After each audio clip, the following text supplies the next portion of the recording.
بتعالج ركبتك بقالك سنين وبرضه السجدة بالنسبة لك عذاب، تفتكروا المشكلة بس في الركبة؟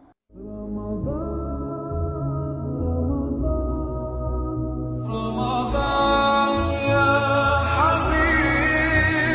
في طب الاستيوباسي بنعتبر الركبة المفصل الضحية، لأنه بيمتص صدمات وبيكون متقيد ما بين ميكانيكا القدم وميكانيكا الحوض. والحقيقة الصادمة إن أي ميل بسيط في توازن الحوض بيغير زاوية التحميل على ركبتك.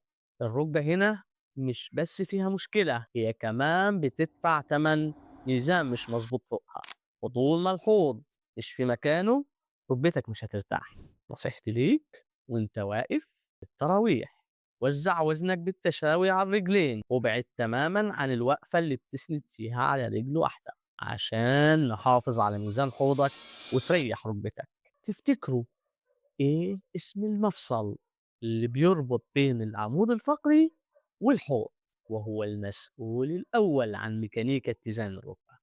شاركونا إجاباتكم في التعليقات وهنختار فائز عشوائي بكرة إن شاء الله من الإجابات الصحيحة يدخل معانا سحب على كشف وجلسة هدية.